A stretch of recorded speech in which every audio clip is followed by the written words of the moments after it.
이번 겨울은 유난히 춥습니다. 네, 그런데 추워요. 말이죠, 이 추운 겨울을 따뜻하게 보내는 방법 두 분 알고 계십니까? 사실 저는 이게 날씨가 추우면 어려운 분들은 얼마나 힘들까 해서 얼마 전에 이제 개안 수술 2분 해드렸고요. 오, 예. 또 한 세터민 결혼식 5쌍을 제가 또 개인적으로 또 후원해드렸습니다. 그냥 따뜻하게 보내는 게 그런 거거든요. 아, 예. 또 짜잔! 네. 진짜 너무 훌륭하시다. 그러니까 따뜻한 사회가 만들어지면 정말 추위를 느낄 수 없을 것 같아요. 따뜻한 사회, 따뜻한 세상을 만들면 되는 거겠죠? 네. 아무리 추워도 아무 문제 없으니까. 그럼요.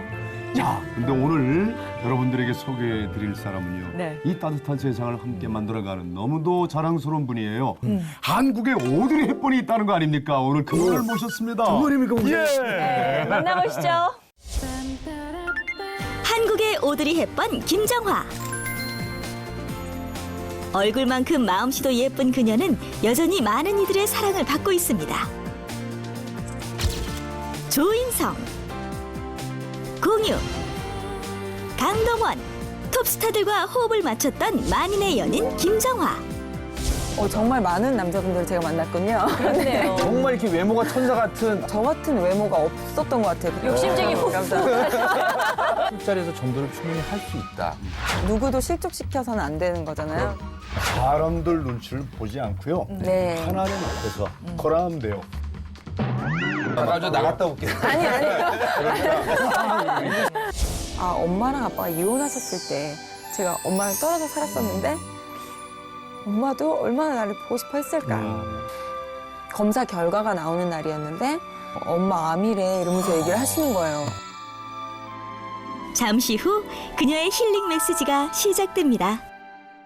오드리 헵번보다 더 예쁜 우리 김정화 씨. 그렇습니다. 아니 저는요 보통 교회나 예배 시간에 이렇게 막 찬양 드리고 특송하는 그 자매님 보면 막 다 천사 같아요. 근데 정말 이렇게 외모가 천사 같은 팬이에요. 감사합니다. 진짜. 오늘 이렇게 회복이라는 아름다운 프로그램에 초대해 주셔서 정말 감사드리고요. 저도 돌아갈 땐 더 많이 회복돼서 돌아갔으면 하는 마음으로 왔습니다. 얼굴만 예쁜 게 아니에요. 말까지. 근데 정말로 그 김정아 씨 같은 경우는 이렇게 분위기를 환하게 만드는 그런 매력이 있는 것 같아요. 감사합니다. 네. 지금 벌써 스튜디오가 더 환해지지 않았어요? 그래서 제가 잠깐 뒷조사를 했습니다. 잠깐 소개해드리겠습니다. 네. 2000년 이승환의 뮤직비디오를 통해 얼굴을 알린 그녀, 청춘 시트콤 드라마 뉴 논스톱에서 예쁘지만 털털한 매력을 지닌 배우로 주목받았습니다. 드라마 1%였던 것에서 강동원과 함께 순정만화의 여주인공으로 영화 그녀를 모르면 간첩에서는 강인한 여전사로 활약하며 상큼발랄한 매력을 보여줬습니다. 이후 밑바닥에서와 폴폴 오브 등 뮤지컬과 연극으로 영역을 넓혀 섬세하고 진지한 연기를 보여주며 깊은 내면을 지닌 배우로 성장한 김정화! 지구 반대편에서 사는 아그네스의 엄마가 되고 나서 나눔을 통해 삶이 더 행복하고 풍요해졌다고 말하는 김정화. 정말 미인입니다. 욕심쟁이 후. 감사합니다. 멋지게 나눔쟁이 생기셔서. 네, 감사합니다. 네.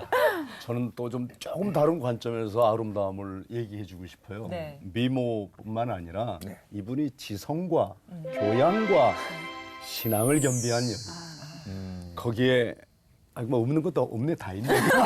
근데 또 어떤 분은 이런 얘기를 하더라고요. 대한민국의 미녀가 2명 있는데 김정화 전에는 박정숙이 그다음에 김정화 때부터 이게 신세대 얼굴이라고. 제가 이렇게 같은 터치를 제가 한 건가요? 아니 감사합니다. 왜냐면은 사실은 그 혹시 주위에서 혼혈아 아니야 아니면 뭐 그런 얘기도 좀 들으셨죠. 맞아요. 네, 제가 데뷔 초에는 제가 또 이승환 씨 뮤직비디오에서 일본 사람으로 나왔었어요.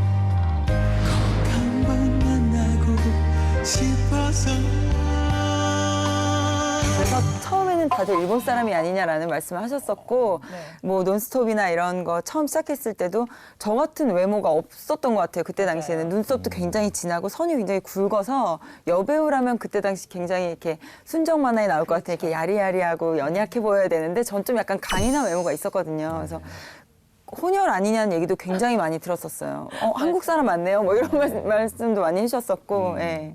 근데 저는 딱 보자마자 그 한 10여 년 전에 처음으로 막 방송 데뷔했을 때 얼굴이 생각이 나요. 15년 전이면 고등학생 시절에? 그러니까 맞습니다. 정말 어렸을 때였던 것 같은데 넌스톱 때문에 떠오르는 라이징 스타로 한 적이 있는데 어떻게 방송을 시작했는지 정말 궁금해요. 배우가 되고 싶어서 이렇게 시작했던 건 아니었어요. 우연히 길거리 캐스팅으로 데뷔를 하게 됐고, 그러니까 이승환 씨 뮤직비디오를 찍게 됐고, 그걸 또 보시고 이제 광고 찍게 되고, 그리고 또 논스톱까지, 그러니까 연기자로서 활동할 거라고는 전혀 생각해 본 적이 없이 살다가 되게 지금까지 오게 된 것 같아요. 야, 그 보통 배우들은 오디션을 통해서 검증 과정을 거치잖아요. 연기력이 있는지 뭐 받침이 되는지. 근데 이분은 길을 지나가다가 길거리에서 캐스팅이 됐다. 요즘에는 유명해졌는데 그 당시만 해도 길거리에서 캐스팅됐다 그래서 사람들이 진짜 얼짱 그런 걸로 굉장히 유명했던 기억이 나고 네. 넌스톱 하면서 정말 기라성 같은 스타가 됐죠. 너 초면에 반말하면 어떡하냐? 그럼 상대가 기분 나빠하잖아. 아니 말을 빨리 놔야 알면서 인정하잖아. 알면서 알긴 뭘 알아. 네가 이러니까 안 되는 거 아니야. 아주 구제불능이야, 구제불능. 야, 때려쳐. 제가 처음 시작했을 때 조인성 씨 계셨고, 박경림 씨도 계셨고, 양동근 씨, 조한선 씨, 정태우 씨, 그리고 장나라 씨, 정다빈 씨도 같이 했었고, 예, 굉장히 많은 배우분들이랑 했었어요, 같이. 그러니까 최근에 굵직굵직한 스타들 보면 그쪽 출신들이 많네요. 네, 맞습니다. 결국은 평범하게 학창 시절을 못 보냈겠군요. 뭐 고등학교 때부터 길거리에서 캐스팅이 될 정도니까 학창 시절이 어땠는지 굉장히 궁금해요. 근데 저는 어릴 때부터 좀 조용한 친구였어요. 학교에서도 좀 약간 있는 듯 마는 듯 하는 친구였고, 외모도 저 스스로는 별로 이렇게 특출나다고 생각하지 않았어. 저렇게 겸손까지도 해요. 아, 근데 이게 진짜로 그래가지고, 데뷔할 때 사람들이 다 그랬어요. 정화가 연예인을? 이렇게 할 정도로 좀 습기도 많이 없었고, 자신감이 좀 없었던 친구 중에 한 명이었어요. 저는. 얌전한. 네, 좀 조용하고. 저도 그냥 지금 신기해요. 제가 이렇게 활동하고 있는 거. 그러니까 뭔가가 있었겠지. 그리고 또 길거리 캐스팅을 한다고 해서 막상 그렇게 쉽게 하기가 쉽지는 않잖아요. 그렇죠. 네. 데뷔하자마자 바로 주목을 받았잖아요. 네. 그러면 그때부터는 사생활이라는 게 없을 텐데. 네. 그거 불편하지 않으셨어요? 스케줄이 굉장히 많았어요. 그러니까 하루에 뭐 3-4개의 스케줄을 다 소화해야 할 정도로, 그리고 잠도 거의 못 잤었고 많이, 집에 한 일주일에 이틀 들어갈 정도로 되게 많이 바빴었는데, 아이고. 그러다 보니까 고등학교 때 친구들이랑도 좀 멀어지게 되고, 그렇다고 사회에 나와서 다른 연예인분들이랑 이렇게 친하게 지내기에는 제가 너무 습기가 없었고, 그러니까 늘 좀 혼자서 있었던 것 같아요. 혼자 있고 쉴 때는 좀 혼자 있고, 아이들이랑도 멀어지고 이러니까 그때부터는 좀 일이 스트레스로 다가오더라고요. 아, 내가 왜 이걸 해야 되지? 솔직히 목표가 있었으면 그렇게 생각 안 했을 텐데, 우연한 기회에 배우가 되다 보니까 내가 왜 이 길로 들어왔을까? 하나님은 나를 배우로 만드셨을까? 난 진짜 뭐 아무것도 잘하는 것도 없고, 남들 앞에 나서는 것도 굉장히 부끄러워하는데, 내가 왜 연예인이 됐을까라는 생각을 굉장히 많이 했던 시기가 있었던 것 같아요. 근데 그 일도 일이지만서도 사실은 고등학생 때 막 인기로서 이제 대학생이 됐잖아요. 네. 그러면 데이트도 하고 소개팅 미팅. 같은 거 안 해보셨어요? 대학교 때도 사실 뭐 미팅, MT 이런 거를 뭐 오리엔테이션 한 번도 해본 적이 없어요. 그래? 정말 저는 아쉬운 게, 고등학교 때도 수학여행을 아이들이랑 가본 적이 없어요. 그리고 뭐, 네, 소풍도 가본 적이 없었고, 뭐 체육대회 뭐 이런 걸 해본 적이 없었어요. 왜냐면 너무 바빠서 항상 고등학교 때 기억을 하면 1, 2교시 끝나고 저 혼자 이렇게 그 학교 언덕길을 혼자서 하교하던, 왜냐면 스케줄 하러 가야 되니까. 네. 항상 출석 체크만 하고 내려와서 아이들 종소리 울리고 수업 막 들어갈 때 저는 이제 집에 가서 준비하고 나가야 되는. 그래서 고등학교 때 시절은 그 기억밖에 없었고, 제 삶에서 그 시절에 그 나이 때 누려야 할 걸 못 누렸던, 그게 좀 제일 아쉬워요. 근데 정말 요즘은 아이돌이 많지만 김정아 씨 제일 처음 나왔을 때만 해도 네. 아마 그 고등학생이 연예 활동을 네. 한다는 게 굉장히 드물었을 것 같아요. 맞아요. 제 따돌림도 받을 수 있고. 네, 그러니까 좀 친구들이 이후부터는 좀 연예인으로 저를 보더라고요. 그냥 전 그냥 친구 정화로 봤으면 좋겠는데, 연예인으로 봐주고, 네. 그리고 선생님들도 이제 학교에 제가 가면 아이들이 막 몰려들고 막 물어보고, 야, 누군 어때? 누군 어때? 이렇게 물어보잖아요. 네. 그러니까 아이들이 공부가 안 되는 거예요. 집중이 안 되니까. 고3 때는 선생님들이 그냥 쉬는 날 학교 오지 않아도 된다. 너무 그냥 힘드니까. 쉴 때는 쉬고, 아이들한테도 공부할 때 방해가 되니까 안 그래도 된다고 이렇게 저를 생각해서도 말씀해 준 것도 있었지만 그렇게 말씀해 주더라고요. 그래서 아이들이랑의 관계가 거의 없었던 제 학창 시절이에요. 고등학교 때부터 해볼 거 다 해본 우리 권영철 씨가 너무 부럽겠다. 아 근데 저는요 그 좀 부러운 게 왜냐면은 어떤 저는 이제 방송을 20년 하니까 이제는 제 친구들이 너무 연예인처럼 생각 안 하고 일반인처럼 생각하는 것도 사실 스트레스거든요. 그것도 네. 좋긴 좋은 거예요. 네, 맞아요. 그러니까 그때 생각해 보면 친구들의 입장에서는 제가 그 나이 때에 비하면 아이들 친구들에 비해 돈도 벌 수 있었고 또 유명해졌고 TV에 나오고 사랑 많이 받고 그러니까 아이들은 저를 부러워했고 저는 또 반대로 그 나이 때에 누려야 할 것들을 다 누리고 있는 그 친구들이 굉장히 부러웠던 그랬던 시절이었던 것 같아요. 그리고 또 갑자기 온 일이라서 적응하는데 어렵지 않았을까. 네. 예. 목사님 또 요즘에는요 잘 나가는 연예인들 중에서 주위의 지인들이 어떤 인맥도가 있는지 이것도 중요하다고 하는데 제가 김정아 씨 인맥도 보고 깜짝 놀랐습니다. 깜짝 제가 한번 준비를 해봤는데요. 야 이게 사실은 이게 지구상에 정말 멋진 그 남자들만 모아놨는데 아, 남자들. 다 남자들만 모아 가운데 진짜. 김정아 씨가 딱 서 있는 거예요. 제가 그때 하나님의 은총을 받은 거거든요. 여기 보면 일단은 뭐 꽃미남 스타일이 뭐 강동원 씨에서부터 공유 여러 명이 있잖아요. 네. 아, 요건 어떤 관계로 이렇게 맺어진 꽃미남 그룹인가요? 여기 다 계신 분들이 같이 작품하셨던 분들인데요. 예. 정말 많은 남자분들을 제가 만났군요. 그렇네요. 실제 생활에선 바빠서 못 만나 네. 멋진 남성들을 이렇게. 네. 근데 강동원 씨랑은 그 1%인가 네. 거기서 호흡을 맞췄잖아요. 네. 그 좀 어떤 연기 색깔이 있는 것 같으세요?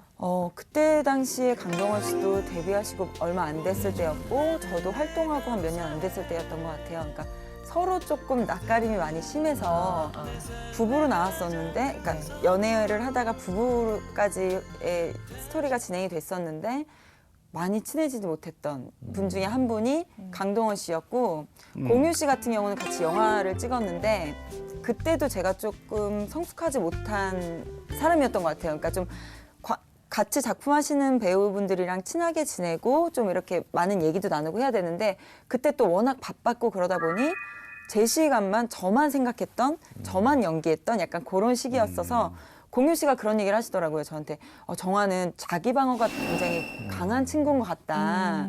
왠지 사람들이랑 소통하는 게 좀 익숙치 않고 약간 그런 것 같다라고 얘기를 해주셔서 네.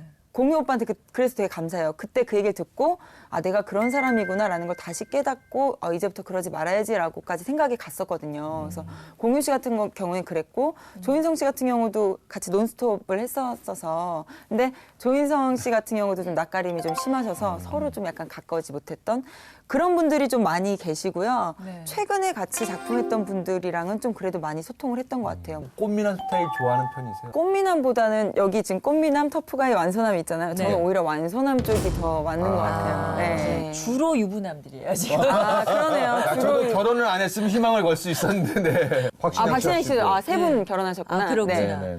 예, 맞네요. 어떤 면이 좋은 것 같아요? 남자라면 이런 면이 있어야 된다. 예전에는 사실 외형적인 모습을 많이 생각하고 그렇죠. 뭐 자상 있으면 좋겠어, 뭐 이랬으면 좋겠어, 뭐 그런 것들부터 시작을 했던 것 같은데 이제 조금 이제 열심히 하나님을 믿고 가다 보니까 일단은 신앙적으로 그리고 신앙적으로 좀 성숙되신 분이었으면 좋겠고 그리고 성품이 좋으신 분이었으면 좋겠고 그러니까 제가 지금까지 그러면요 다음에 네. 저 얼굴도 넣어줘요. 저 인맥도에. 그러면 넘버 원이죠. 목사님 저 바랄 걸 바라셔야죠. 그거 나오면 그랬어요. 제가 보니까 회복이 사심 토크예요, 사심 토크. 사심 토크군요. 힐링이 아니고 사심 토크였군요. 네. 뭐 목사님이 계시면은 그러면 첫 믿음이 번째죠. 좋았으면 좋겠고. 네. 그렇지. 그 다음에는 또. 그리고 성품. 일단 성품이 믿음이 좋으시면 또 성품이 좋을 수밖에 그렇지. 없겠죠. 네. 네. 그것밖에 없는 것 같아요. 사실 보는 거는. 근데 저희 어머니께서도 늘 말씀하셨던 거는 뭐 외형적이고 뭐 그런 것들보다 어쨌든 신앙적인 거 그리고 성품이 좋아야 한다. 그러면 모든 것들이 다 용서가 되고 이해가 되고 서로 섬길 수 있는 관계가 되어야 한다라고 늘 말씀해 주셨었거든요. 그래서 지금은 그런 것 같아서 다들 되게 외모 많이 볼 것 같고 키 크고 잘생기고 이런 사람 많이 볼 것 같다고 말씀하시는데 오히려 제가 지금까지 만나셨던 분들은 그런 분들은 또 별로 없었던 것 같아요. 이렇게 정말 막 잘생기시고 꽃미남 뭐 이런 분들은 별로 없었던 것 같아요. 네. 네. 성품도 좋아야 되지만요. 역량도 있어야 돼요. 그럼요. 아니 그래도 제가 친한 연예인 후배들이 있다 보니까 자매님들이 많아요. 그래서 네. 야 너는 일단 신앙, 뭐 성품. 야 그럼 정말 얼굴 못생겨도 돼. 근데 오빠 그냥 그래도 얼굴도 좀 나면 좋지라는 얘기를 하긴 하더라고요. 제 눈에만 멋있으면 되죠. 네. 그리고 또 이 얘기 듣고 많은 우리 형제님들이 아 그래 나도 한번 용기를 가지실 네. 것 같아요. 희망 토크네 희망 토크. 자기가 첫째 믿음이 없으면은 전 허락을 안 하겠습니다. 아. 믿음이 가장 중요합니다. 그죠? 네. 네. 아, 그게 중요한 얘기예요. 그리고 전 연예인 생활을 구체적으로 잘 모르겠는데 네. 그리스도인으로서 연예계 활동을 하면서 구체적으로 가장 힘든 거 어떤 자리가 어떤 일이 제게 좀 힘들었어요. 작품에 들어갈 때 처음 시작을 이제 고사를 지내면서 시작하는 경우가 많아요. 지금도 고사를 지내요? 네. 아 돼지머리 이렇게. 네. 최근에 있었던 일은 작년에 광교도 태양이라는 작품을 했는데 네. 그게 아무래도 사극이다 보니까 뭔가 이렇게 제사를 지내고 이런 의식을 샤머니즘 굉장히 같은 중요하게 의식을. 생각을 하시더라고요. 중국에서 지금도 합니까? 네, 그래서 굉장히 크게 고사를 한번 지낸 적이 있었어요. 그렇구나. 배우로서 참석하지 않을 수 없고 그 앞에 서지 않을 수 없는데 또 그날 이제 언론에서 많이 오셨어요. 저는 기독교인이라는 걸 사람들이 다 알고 근데 그 앞에 서는 게 굉장히 마음이 어렵더라고요. 네.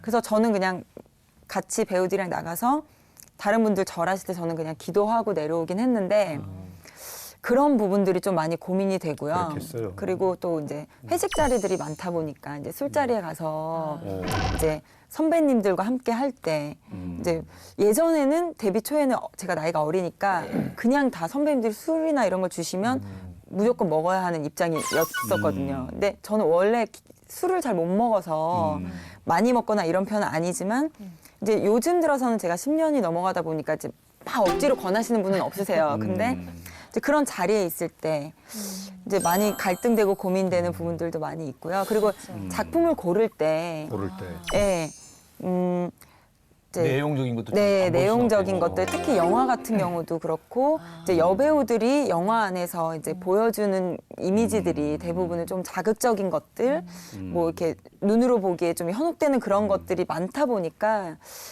이게 맞는 걸까 하는 고민들이 좀 많이 있는 것 같아요. 그래서 그런가요? 그 김정학 씨가 정말 최고로 가장 그 많은 사랑을 받고 여러 정말 아까 스타 배우들과 호흡을 맞추고 이럴 때 인터뷰에서 이런 얘기를 했어요. 연예계라는 것은 천당 같기도 하고 지옥 같기도 같다라는 얘기를 했었어요. 네, 그러니까 예전에 저의 모습을 생각해 보니까 굉장히 화려하고 부유하고 행복하고 사랑 많이 받는 시절이었지만 제 영적으로 그리고 제 마음적으로 개인적으로는 좀 지옥에 있었던 것 같은 마음이 들었어요. 왜냐하면 제가 굉장히 많은 사랑을 받았을 그때 당시에 우울증도 굉장히 심했었고 불면증도 좀 많이 있었고 그리고 제가 하나님을 믿고 있는 사람이지만 아, 정말 죽고 싶다라는 생각도 할 정도로 좀 많이 마음으로 제 개인적으로는 좀 많이 힘들었던 시기가 가장 많은 사랑을 받았을 때였던 것 같아요. 목사님 좀 궁금한 게요. 네. 저도 이제 방송 22년 생활하면서 그러니까 저희 연예인들이 모이면 반반이에요. 네. 우리 크리스찬들은 술 먹으면 안 된다. 또 어떤 사람들은 또 저 같은 경우에는 술자리에서 전도를 충분히 할 수 있다. 회식자리 가도 네. 된다라고 저는 편안히 얘기하는 편인데 근데 이게 항상 이게 절벽을 걷는 것 같아서 이게 자칫 잘못하면은 휘청하면은 네. 나락으로 떨어지고 떨어지고. 또 이게 하다 보니까 위태위태한데 정아 씨 제가 왜 이런 네. 얘기를 했나요? 저희 남성교 제가 큰 일을 이렇게 사역들도 많이 하는데 그렇죠. 어느 날 포장마차에서 저희가 이제 막 얘기하고 있었는데 사실 또 그날 주제가 주님이었어요. 근데 저희 교회 남성교 회장님이 오셨는데 거기 우동을 드시는데 저 지금 전도하고 있거든요. 막 얘기하고 있고 그러니까 그런 사실이 좀 그렇게 좀 있긴 있더라고요. 믿는 자로서 네네네. 또 세상 보는 눈이 어떨까 하는 네네네. 걱정 같은 거요. 그래서 더 조심스러운 것 같아요. 그러니까 이 연예계 활동을 하시는 기독교인 분들이 그래서 더 조심해야 하고 하는 게 사실 누구도 실족시켜서는 안 되는 거잖아요. 근데 혹은 누가 저는 좋은 마음으로 전도하고 싶어서 그 자리에 있었지만 뭐 그 연예인도 믿으면서 거기 가는데 나도 가면 어때? 라고 생각하게 될까 봐. 네. 혹은 그런 것들. 그래서 더 기도해야 하고 조심해야 하고. 저 나갔다 올게요.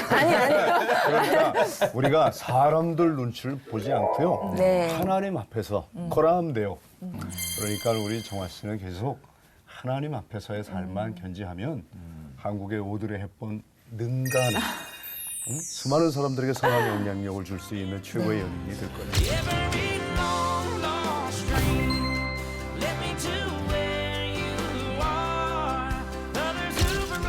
그러니까 저도 방송하는 후배들을 위해서 많이 기도도 해주고 또 검연도 해주는데 또 정아 씨도 이제 12년 차가 됐잖아요. 네. 근데 또 배우 크리스찬 여자 후배들이 많단 말이에요. 네. 근데 사실은 인기를 먹고 살기 때문에 인기가 떨어지면 또 사실은 나락도 생각하잖아요. 네. 또 그런 후배들을 위해서 좀 이렇게 해보는 건 어때라고 한번 좀 위로를 준다면은. 좀 그러니까 통로가 있었으면 좋겠어요. 그러니까 너무 그 일에만 매달려서 목매는 게 아니라 내가 정말 힐링할 수 있는 뭔가 다시 쉼을 얻을 수 있는 통로가 하나 있었으면 좋겠는데 저는 나눔이었던 것 같아요. 그게 나눔 활동을 하다 보면 제가 그곳에 가서 사람들이랑 일하고 저는 사실 현장 가서 하는 게 없거든요. 그냥 가서 아이들이랑 놀아주거나 뭐 이런 거 할 때 전 놀러 간다고 생각을 하고 그분들이랑 함께 어울리고 노는 게 재밌어서 가는 건데 그분들은 오히려 저한테 너무 고마워하고 감사해하세요. 저는 한 게 없는데 돌아와서 집에 와서 생각해보면 몸은 피곤한데 마음이 굉장히 편안해지고 기뻐지고 행복해진 걸 느껴요. 그러다 보니 그 행복으로 다시 일할 수 있는 원동력이 되는 것 같거든요. 그런 통로를 하나 마련해 두시면 다시 이제 쉴 때는 그런 일들을 하고 또 다시 일을 할 때는 다시 회복해서 갈 수 있는 힘이 될 것 같아요. 예. 네. 참 이렇게 나눔이 있는 곳에 사실 하나님이 함께 하시거든요. 하나님이 어디 있어? 그럼 모든 사람들에게 나누어 보세요. 거기에 하나님이 함께 하시죠. 그 나눔의 한복판에서 하나님 체험을 나날이 새롭게 뜨겁게 깊게 하시는 우리 정아 씨. 네. 아 정말 박수를 보내주고 싶고요. 아유 아닙니다. 예. 그 이제 아까 난 얘기 중에 제일 가슴이 아주 아프게 들어온 대목이 뭐냐면 가장 많은 사람들에게 사랑받을 때 정작 나는 제일 우울했고 잠을 못 잤다. 사람들에게 인기는 절정이야. 근데 나는 외로워. 그리고 나는 잠이 안 와. 그걸 어떻게 처음에는 해? 전혀 무방비였던 것 같아요. 그러니까 그냥 어떻게 해야 될지 모르겠고 그리고 뭐 굉장히 바쁘다 보니까 하루 딱 쉬는 날이 있으면 만날 사람도 없고 뭘 해야 될지 모르겠고 다른 사람들은 뭐 하면서 살까 궁금하고 그랬었거든요. 근데 제가 그렇게 힘든 시기에 그래도 하나님을 찾으려고 노력했던 거는 그러니까 저희 어머님께서 굉장히 어머니의 기도가 예, 많은 기도를 해주셨고 그런 가르침을 주셨기 때문에 그래도 힘들 때 그래 내가 찾을 곳 내가 갈 곳은 결국 하나님의 품이구나라는 걸 느낄 수 있었던 것 같아요. 저도 힘들 때 항상 어머님이 새벽 기도해 주시는데 네. 어머님 하면 어떤 게 가장 떠오르세요? 굉장히 희생하시고 우리를 위해 헌신하시고 섬겨주시고 기도해주시는 그 마음이 어떻게 보면 참 불쌍하고 안쓰러운 삶이 아닐까? 엄마라는 삶이 그런 마음이 들면서도 어떻게 보면 가장 축복받고 행복한 게 엄마가 아닐까 또 이런 마음이 드는 게 자식의 그 커가는 모습들을 보고 또 많은 행복을 느끼시잖아요. 그 엄마가 된다는 것 자체가 저는 나이가 들어서 그런 건지 모르겠지만 엄마라는 사람을 생각했을 때 굉장히 마음 찡하고 가슴 뭉클해지는 게 있는 것 같아요. 네, 뭐 딸한테 엄마는 거의 진짜 전부죠. 네, 맞아요. 그런 것 같아요. 근데 저는 어머니가 한 3년 전에 네. 갑자기 돌아가셔서 그런 생각이 들어서 엄마가 없으니까 아빠가 계신데도 고아 같은 생각이 네. 든 거예요. 그래서 엄마는 정말 딸한테는 뭐 아들도 마찬가지지만 정말 다른 느낌이거든요. 근데 어머니가 편찮으시다는 걸 깨달았을 때 너무 가슴이 네. 아프지 않았을까. 그러니까 그게 한 4년 전쯤이었던 것 같은데 제가 그때도 바람의 나라라는 사극을 찍으러 지방에 내려갔었어요. 근데 그때 검사 결과가 나오는 날이었는데 촬영 딱 끝나고 차에 타서 이제 어떻게 됐는지 궁금해서 엄마한테 전화를 했더니 엄마가 그 얘기를 하시더라고요. 엄마 암이래 이러면서 얘기를 하시는 거예요. 근데 그 이모랑 같이 가 계셨는데 그 전까지는 의사한테 암이라는 얘기를 들었을 때도 굉장히 씩씩하셨대요. 아, 그럼 어떻게 하면 되나요? 수술하면 되나요? 그래서 아, 그럼 수술을 하자고. 그래서 그렇게 얘기를 하셨는데 저랑 전화를 하실 때 저한테 얘기를 하시면서 엄마 암이래 하시면서 우시는 거예요. 그러니까 약간 울먹울먹 하시더라고요. 근데 저도 굉장히 충격이었고 올라오는 내내 울었어요. 사실 가족 중에 한 분이 아프시면 편찮으시면 정말 가족도 굉장히 어렵거든요. 네. 이렇게 흔들리고. 맞아요. 저희 어머니께서 그러니까 한 3, 4년간 계속 투병하시면서 제가 투정할 수 없게끔 너무 씩씩하게 잘 이겨내셨어요.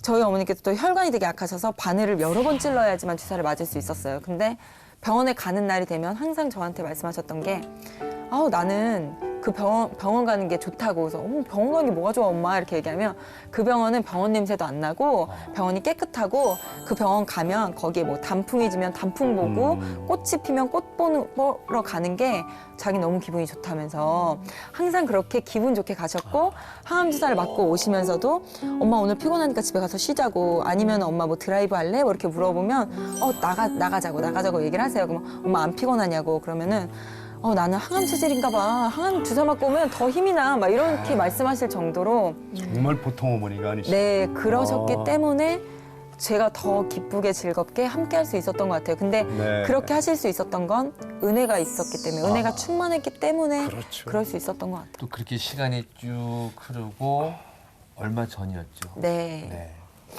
어머님 소천하셨고. 네. 네. 그때 좀 마음이 어떠셨어요? 엄마가 어느 날 하루는 기도원에 가서 한 며칠 기도를 하고 오시더니 그 말씀 하시더라고요. 응답받았다고 엄마. 그래서 무슨 응답 받았냐고 그랬더니 기도를 하는데 하나님이 자기를 막 만져주시는 것 같고 치료해 주시는 것 같고 그러면서 음성이 들렸는데 수고했다고. 그동안 수고했다. 이제 편안할 거라고 이렇게 얘기를 해주시더래요. 근데 엄마는 엄마 하나님이 고쳐주실 건가 봐 이렇게 말씀하셨는데 그때 제가 들었던 생각은 마음이 좀 안 좋았어요. 그러니까 좀 하나님이 엄마를 데려가시려고 그러나? 좀 약간 그런 생각이 있었거든요. 그래서 그러다가 한 몇 달 안 있으시고 조금 많이 심해지셨어요. 많이 안 좋아지셔가지고 너무 불쌍하고 이제 조금 행복해질 수 있고 이제 좀 편안하게 살 수 있을 것 같은데 또 병이 찾아와서 그리고 그때 당시에 좀 그런 생각 많이 했던 것 같아요. 하나님은 왜 이렇게 열심히 믿고 있는 엄마가 이렇게 아프게 가만히 내버려 두시는 걸까? 좀 하나님 원망도 많이 했던 것 같아요. 근데 그래도 감사한 거는 이제 호스피스 병동에 계셨는데 병원에 입원해서 한 달 동안 거의 아무것도 못 드시고 병원에 계셨었거든요. 근데 끝까지 하나님에 대한 신뢰를 놓지 않으셨고 병원에 계시면서 거의 하루에 2번 이상은 예배를 계속 드렸어요. 드리고 이제 진통제를 맞으시니까 이렇게 마약성 진통제라서 거의 뭐 의식이 없으시거든요. 그런데도 예배를 드리고 목사님이 오셔서 기도를 하면 목소리도 안 나오는데 아멘 아멘 하셨어요.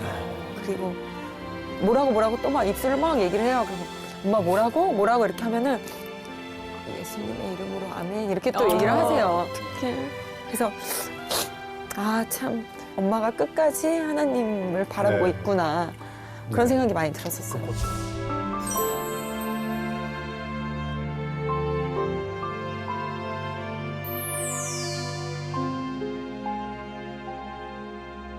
또 어머니가 장기 기증을 하시고 네. 하늘나라로 가셨다고요. 네. 그래서 아마 더 많은 이 장기 회복이 기증을 하셨어요? 예. 그러니까 어느 날 저희 모르는데 와서 엄마 장기 기증했어 이렇게 말씀하시더라고요. 그래서 아니 엄마 상의도 안 하고 그렇게 하시냐고 그랬더니 어차피 죽으면 다 썩어질 몸이고 나는 천국 갈 거니까 괜찮다. 난 상관없다.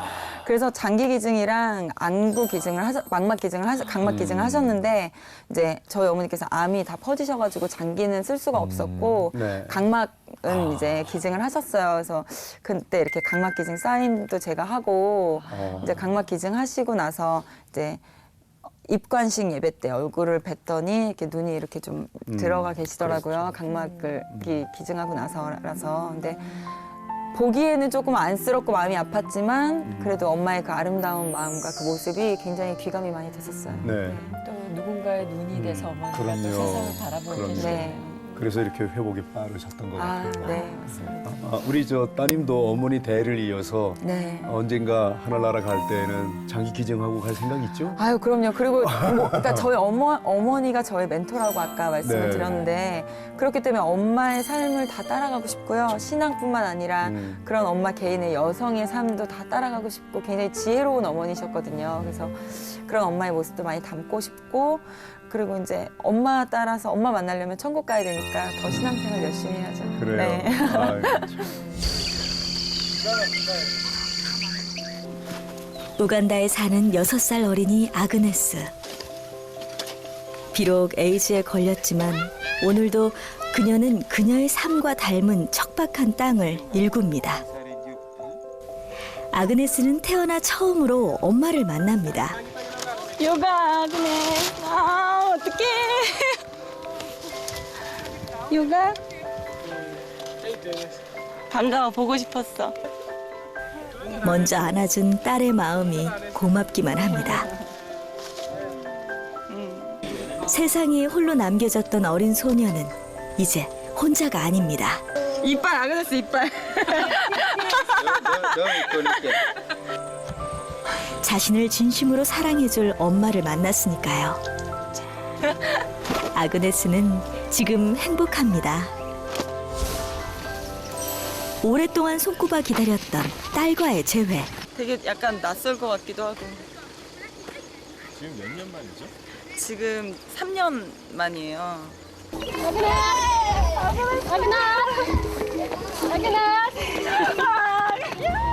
3년 전 그날처럼 내 품에 와락 안긴 내 딸 아그네스. 저는 지금 행복합니다. 보자, 얼굴 좀 보자. 아그네스 잘 지냈어? 키가 좀 컸고요. 그때보다 살도 조금 찐 것 같아요. 보고 싶었어? 아그네스 엄마?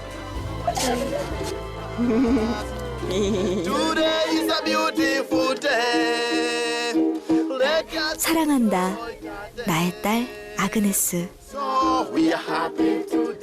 아니 어떻게 해서 저런 인연을 맺게 되셨어요? 그러니까 정말 우연한 기회였던 것 같아요. 제가 바쁘게 생활을 할 때는 그냥 좋은 일 하는 건 다 좋은 일이고 참 TV에서 어려운 사람 보면 마음이 안 좋다라는 마음은 들었지만 직접 가거나 일을 하거나 했던 적은 없었거든요. 그러다가 탤런트 정태우 씨한테 우연히 전화를 받고 아프리카 가는 봉사활동이 있는데 가볼래? 그렇게 얘기를 하시더라고요. 그래서 저는 그냥 정말 봉사활동 하러 가는 거구나. 그래서 좋은 일이니까 오빠 가고 싶어요. 그래서 아프리카 우간다를 가게 됐는데 3년 전에 우간다를 갔던 일이 제 인생에 참 많은 변화를 가져다 준 일이 돼버렸어요. 오드리 헵번이라고 참 너무 과한 칭찬을 해주셨는데 김들이 햇번. 그러니까요. 김들이 햇번으로 해주신 게 그 길로 조금이나마 그분을 따라가려고 생각할 수 있었던 거는 3년 전에 그 우간다를 갔던 거에 시작이 됐던 것 같아요. 저도 아주 그냥 눈물이 핑 도는 게요. 중국 다일 공동체 저 훈춘에 네. 다일 고아원에 있는데 그 아이들이 나를 아버지라고 부르기까지 10년 걸리더라고요. 10년. 어릴 때부터 네. 10년을 자랐을 때 드디어 마음을 열고 아바디 그랬는데 그 한마디에 제가 다 눈물이 터졌었는데 똑같은 심정이었어요. 네, 진짜. 정말 하나님이 주신 선물이에요. 정말 그런 것 같아요. 그렇죠. 네. 그러니까 아그네스와 저와의 인연을 하나님께서 만들어주신 게 아닐까라는 생각을 정말 많이 하게 돼요. 네. 저는 얘기를 골똘히 보다가 아까는 예쁜 배우였는데 간혹가다 이렇게 천사의 모습이 이렇게 엿보이는 사실은 나와는 색깔이 다르고 네. 또 에이즈병을 앓고 있는 애잖아요. 그 통로의 벽을 좀 어떻게 뛰어넘으셨어요? 그게 정말 엄마이기 때문에 가능했던 것 같아요. 그러니까 전에는 몰랐는데 제가 엄마라고 하고 가야 되잖아요. 그리고 그 아이 엄마가 되어줘야 되잖아요. 그러니까 제가 그때 3년 전에 만났을 때는 그냥 내가 늘 봤던 엄마의 모습들 해주고 오자. 그래서 뭐 빨래 해주고 아이 밥 먹여주고 씻겨주고 그런 것들을 했었는데 제가 올 5월 달에 아이를 다시 만나러 갔었어요. 3년 후. 네, 3년 후에 아이를 다시 만나러 갔는데 그때는 정말 다르게 느껴지더라고요. 네. 그러니까 그동안 또 엄마는 저희 어머니께서는 투병 생활을 하셨고 또 제가 애틋한 마음이 있었고 이제 우간다를 가려고 제가 일주일 한 열흘 정도 집을 비워야 되니까 또 마음이 어려운 거예요. 두고 가야 하니까 엄마를 해서 엄마한테 편지를 쓰려고 짐 가방을 다 싸놓고 편지지를 하나 꺼냈어요. 그래서 이제 사랑하는 엄마하고 편지를 쓰려고 그러는데 그 사랑하는 엄마의 엄마가 참 애틋하게 느껴지는 거예요. 그러니까 내가 그동안 엄마한테 얼마나 많은 사랑을 받았고 얼마나 많은 기도로 후원해 주셨고 엄마라는 존재가 있기 때문에 내가 있는 거잖아요. 그래서 편지를 막 쓰고 가면서 그런 마음을 가졌었어요. 제가 그동안 받았던 내가 20몇 년간 받았던 엄마에 대한 사랑, 엄마에 대한 희생, 엄마에 대한 섬김 그 받았던 것만큼만 이번에 가서 내가 아그네스한테 주고 오자. 그런 마음으로 다시 아그네스를 만나게 되더라고요. 그게 엄마가 있었기 때문에 엄마의 기도 때문이 아니었나 싶어요. 그게 너무 아쉬워서 우리 김정아 씨가 안녕 아그네스라는 네. 책을 아주 구구절절한 이야기를 다 담았어요. 음. 어떤 이야기들이 담겨 있어요? 네. 그러니까 정말 이것도 아그네스가 저한테 준 선물인 것 같아요. 네. 제가 아그네스한테 받은 선물이 굉장히 많은데 그러니까 정말 나눔에 대해서 먼저 눈을 열게 해줬던 거 가장 큰 게 그거고 두 번째는 제가 나누면 행복이라는 프로그램을 지금 진행하고 있는데 네. 저희 최일도 목사님께서도 저희 게스트로 한번 나와주셨는데 거기에는 굉장히 오랜 나눔을 해오셨던 분들을 초청해서 얘기를 나누는 토크쇼예요. 근데 그 프로그램을 진행하면서 늘 이제 목사님 같으신 분을 만나면서 도전받고 반성하게 되거든요, 제가. 그러면서 제 삶도 좀 더 성숙해져 가는 것 같고, 늘 녹화하고 돌아가면은, 나는 저분들처럼 살지 못하고 있는데, 라는 반성을 늘 하거든요. 제가 이 책을 쓰면서, 제가 뭐 돈 벌려고 썼던 건 아니고요. 이 책을 쓰면서 가장 마음 먹었던 것들은 어떤 거였냐면, 이 책을 물론 많은 분들이 보시고 많은 분들이 사주시면 또 다른 곳에 도움이 되니까 좋겠지만 네. 누군가 한 사람은 이 책을 읽고 나같이 나눔에 대해서 좀 망설이거나 두려워하지 않았으면 하는 마음으로 네. 썼어요. 제가 나눔하는 것들이 저는 대단하거나 위대한 거라고 생각하지 않거든요. 저는 정말 목사님 같은 분들에 비하면 진짜 소소한 나눔이거든요. 그냥 뭐 작은 나눔에 불과한데 그런 나눔, 저 같은 사람도 이런 작은 나눔을 통해서 더 큰 나눔을 하게 됐고 더 그런 나눔을 통해서 제 삶이 변화됐습니다라는 이야기이기 때문에 누군가 한 사람은 나도 시작해볼까? 라는 마음이 들었으면 하는 마음으로 썼거든요. 오늘날에 이렇게 맑고 밝은 우리 정화 씨의 이 참 기쁨은 내면에 정말 엄청난 많은 고통과 아픔 다 그걸 이기고 난 기쁨이라서 더 이렇게 아름다워 보이는군요. 궁금한 게요. 네. 그 요번에 아그네스를 만난 다음에 아. 행복해서 거기에 머무르고 싶었다는 네. 생각을 하셨다면서요. 그러니까 그 생각은 사실 3년 전에 제가 아이를 처음 만났을 때 네. 아이를 만났는데 제가 평생 경험해보지 못한 느낌이 드는 거예요. 그러니까 이렇게 아이가 나를 사랑해주고 따라주고 근데 이 아이를 두고 가야 되잖아요, 제가. 두고 다시 한국으로 가야 되는데 가서 이 아이가 너무 생각이 날 것 같은 거예요. 그러니까 그러니까 그 마음이 들면서 엄마랑 아빠가 이혼하셨을 때 제가 엄마랑 떨어져 살았었는데 엄마도 얼마나 나를 보고 싶어 했을까. 그런 마음이 아이를 통해서 엄마의 마음이 조금 알겠더라고요. 그래서 아이를 두고 가야 되는데 그동안 내가 어떻게 견디지? 제가 더 걱정되는 거야. 아이도 걱정되지만 내가 너무 못 견딜 것 같은 거예요. 너무 힘들 것 같은 거여서 정말 돌아가서 매니저 언니한테 진지하게 언니 나 활동을 저희가 꾸준히 하는 건 아니니까 작품이 있을 때는 한국에서 살고 작품이 없을 때 몇 개월만이라도 아프리카 우간다에서 아그네스를 데리고 학교 등교도 시키고 엄마로서의 삶을 살면 어떨까라고 정말 진지하게 물어봤던 적이 있었거든요. 되게 싫어하셨을 것 같은데. 정말 싫어하더라고요. 걱정이 되죠, 진짜. 말도 안 되는 얘기 하지 말라면서 저한테 나중에 생각해보니까 참 착한 어려운 것도 일이긴 병이야, 한데. 막 이러죠. 그러면은 혹 앞으로 아그네스가 계속 커나가잖아요. 네. 이것도 본인이 엄마로서의 역할을 느끼니까 만약에 그 결혼하지 않은 엄마로서 네. 어떤 엄마가 되어주고 싶으세요? 참. 어렵죠. 네, 어려운데 제가 아그네스를 만나고 나니까 하나님이 나를 왜 배우로 만드셨을까라는 답을 좀 얻은 것 같았어요. 왜냐하면 제가 배우가 되지 않았으면 아그네스를 만날 수 없었을 거잖아요. 네. 그리고 많은 사람들한테 아그네스 혹은 아프리카에 살고 있는 또 다른 아그네스에 대한 소개를 할 수 없었을 거고 이런 나눔을 통해서 제가 오늘 회복이라는 프로그램에 나올 수 없었을 거잖아요.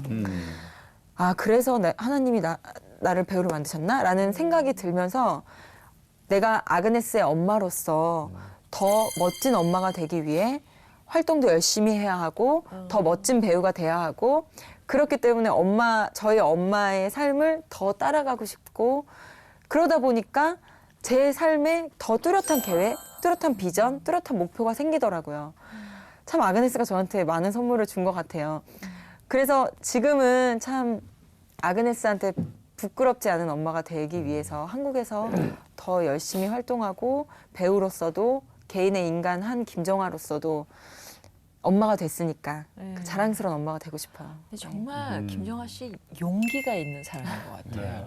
근데 이런 얘기가 있잖아요. 여성은 연약하지만 엄마는 강하다. 맞습니다. 예. 네. 근데 정말 서슴치 않고 여배우가 내가 엄마로서 이런 말을 한다는 거는 정말 이렇게 그럼요. 세상적인 걸 되게 초월하는 네. 것 같아요. 그래서 아마 그런 점을 보면서 너무 많은 사람들이 정아 음. 씨 얘기를 듣고 싶어 할 것 같아요. 그럼요. 그래서 그리고 요즘 뭐 강연을 네. 다니는 곳마다 네. 아주 많은 인산인해를. 사람들이 감화, 감동에 네. 눈물을 흘리는 사람들이 많다는 아, 거예요. 그럴 것 같아요.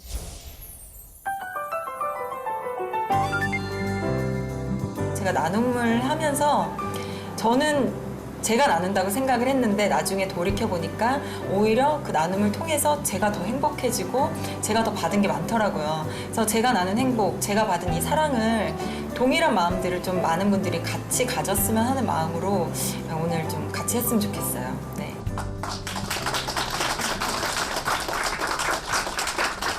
어느 날 제가 이제 촬영하고 되게 피곤해서 집을 들어갔는데 우편함이 이게 뭐가 들어있길래 이렇게 봤더니 아그네스가 공부를 올 한 해 동안 열심히 했대요. 그래서 참 잘했어요. 성적을 받았대요. 그걸 이렇게 딱 보는데 마치 내 아이가 100점을 맞아서 엄마 나 100점 맞았어 하고 온 것 같은 그런 기분이 막 들면서 저도 모르게 이렇게 웃고 있더라고요. 이거 뭐라고 제 딸이 이렇게 성적을 받았대요. 얘기할 뻔했어요. 이렇게 멀리 떨어져 있는데 난 이 아이랑 5일밖에 같이 지낸 시간이 없는데 이런 마음을 가질 수 있는 것도 기적이라고 생각해요. It seems so exceptional that things just work out. 많은 변화가 아니더라도 작은 시작이라도 하실 수 있었으면 하는 마음으로 이 책을 썼습니다. 그래서 저는 나눔을 망설이고 계신 분들한테 그런 말씀을 드립니다. 나눔은 거창한 게 아니고 내가 오늘 집에 가서 엄마가 좀 힘든 것 같아, 지친 것 같아. 설거지를 한번 해드리는 것도 나눔의 시작이고 누군가가 친구가 힘들어하는데 그 친구 옆에 가서 앉아주고 손잡아주는 것도 나눔이라고 생각하고요. 그리고 결혼하고 있는 아이가 있으시다면 그 아이에게 편지 하나를 적어주는 것도 커다란 나눔입니다. 김정아 씨가 저 얼굴만 이쁜 연예인이 아니라 저 오늘 마음까지 이쁜 연예인이라는 걸 한 번 더 느낄 수가 있었고 저도 좀 이렇게 나눔을 하고 싶다는 생각이 많이 들었어요. 작은 나눔이라도 실천했으면 단 한 번이라도 시작했으면 하는 그 부분만 기억해 주셨으면 좋겠어요. 자, 마지막으로 회복의 흔적을 남기는 시간이죠. 네, 핸드 프린팅을 할 텐데요. 네. 이것을 하고 난 다음에 저희가 정말 어려운 이웃들에게 경매를 통해서 네. 비싸게 팔아서 비싸게 팔려야 되겠네요. 네, 나눌 예정입니다. 자, 그러면 네. 한번 자, 네. 사랑의 흔적을 남겨주세요. 힘이 없어서 같이 눌러주세요. 지금 이 손은 앞으로 모든 사람들에게 기억이 될 것입니다. 네. 그리스도 예수의 향기가 진동하는 그런 흔적이 되겠죠. 감사합니다.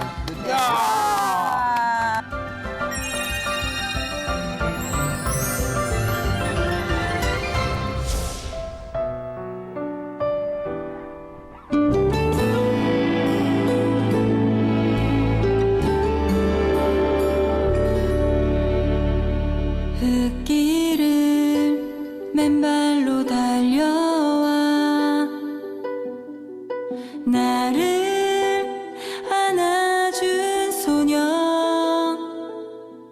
절망 가운데 버려졌던 아주 작은 아이 그 작은 손을 나에게 먼저 내밀어준 소녀 나를 보는 빛나던 눈빛이 생각나네 소리 없는 눈물을 흘리던 아이 이 아름다운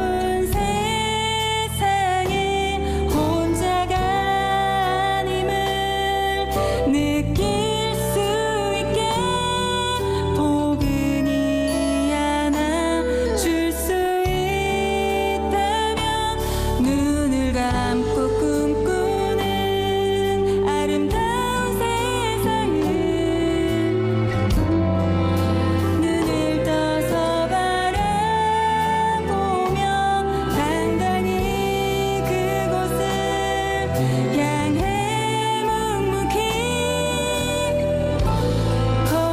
걸어가기를. 엄마. 엄마, 사랑해. 사랑해. 사랑해. 아유 잘한다. 아유 잘한다. 똑똑해. 이 넓은 세상에 홀로 버려져 소리 없이 눈물을 흘리던 아이. 그 눈물을 닦아줄 수만 있다면. 아그네스, 아프지 말길.